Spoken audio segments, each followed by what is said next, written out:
যদি বলো দুষ্টু লোক তো আছে, বাঘ সিংহ আছে, তা বাঘ নারায়ণকে আলিঙ্গন করার দরকার নেই, দূর থেকে প্রণাম করে চলে যেতে হয়। ভগবান শ্রীরামকৃষ্ণ তিনি পরিষ্কার সমস্ত জিনিসটাকে বুঝিয়ে দিচ্ছেন বেদান্তের দৃষ্টি। তো বেদান্তের দৃষ্টিতে বেদান্তই হচ্ছে হিন্দু ধর্মের চরম সত্যটা প্রকাশ করেছে। বেদের অন্ত, বেদ মানে জ্ঞান, অন্ত শেষ।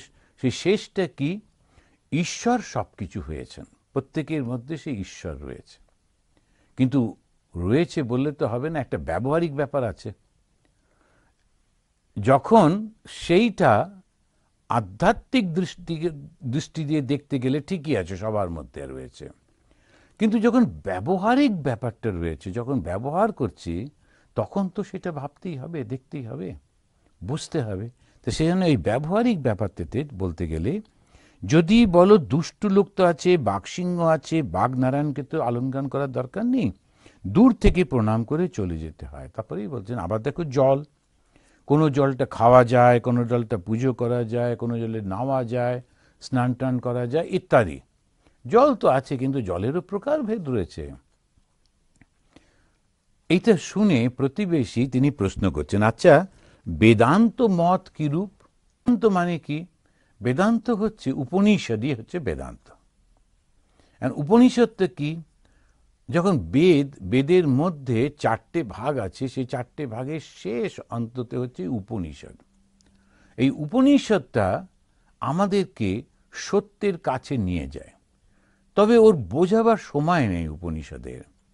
ঋষিরা যেমন যেমন অনুভব করেছেন, তো তেমন তেমন করে ওরা বলে দিয়েছেন। যেমন একেবারে ঈশ উপনিষদের প্রথম সূত্রটাতেই বলছেন, মন্ত্রটাতেই বলছেন, ঈশাভাষ্যমিদম সর্বম যৎকিঞ্চ জগত্যাম জগৎ।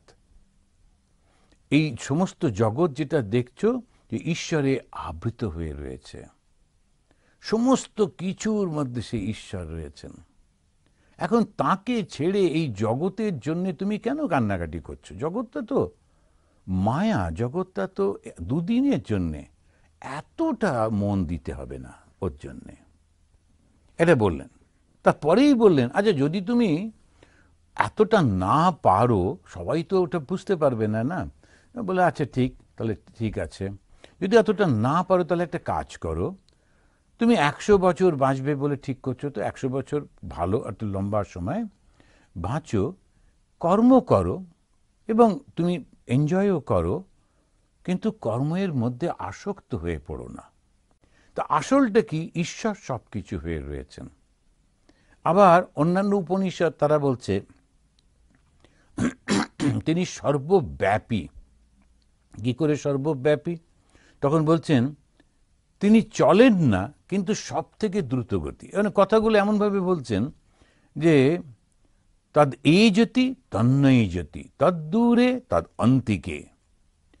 এখানে আছেন, ওখানে আছেন, সর্বব্যাপী আছেন, তুমি যেখানেই যাবে। মনসো জবিয়াত একটা শব্দ ব্যবহার করছেন। মনটা হচ্ছে সব থেকে গতিশীল, আলোর থেকেও বেশি স্পিড, গতি হচ্ছে মনের। এই চিন্তা করলেন, সঙ্গে সঙ্গে পৌঁছে গেলেন। এটাকে বোঝাবার জন্যে নানা রকম মূর্তি টুর্তিও ব্যবহার করেন, যেমন জগন্নাথের মূর্তি। আমি বহুবার এটা ব্যাখ্যা করেছি।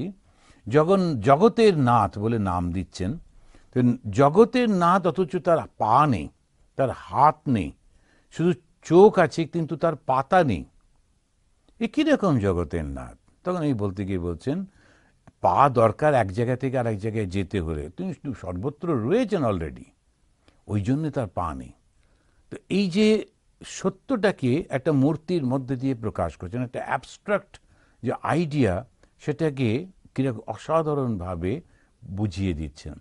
হাতের দরকারই নেই, ইচ্ছা মাত্রই কাজ হয়ে যাচ্ছে, তাই জগন্নাথ প্রভুর হাত নেই, কিন্তু তিনি দ্রষ্টা, সব কিছু লক্ষ্য করছেন, তার দৃষ্টির বাইরে কিছু নেই, ওই জন্য চোখের পাতা নেই। দেখুন কি সুন্দর করে। তো এই সর্বব্যাপী এই যে ঈশ্বর রয়েছেন, এটা হলো একটা সত্যি সত্যি, এটা আমাদের অনুভূতি, এবং সেইটাই বেদের মধ্যে রয়েছে। আর যে অবস্থায় সেটা রয়েছে তাকে বলছে উপনিষদ, এবং তাকেই বলছে বেদ অন্ত। তো বেদান্ত মানে একের জ্ঞান। তো সব যদি তিনি হয়ে রয়েছেন, তাহলে মানুষ আর বাঘের মধ্যে পার্থক্য নেই। বলছি না, ওটা রয়েছে। কেন? ওই ঠাকুর তখন বলে দিচ্ছেন, তা প্রকাশের তারতম্য যখন প্রকাশিত হচ্ছে, তার তারতম্য হয়ে যাচ্ছে।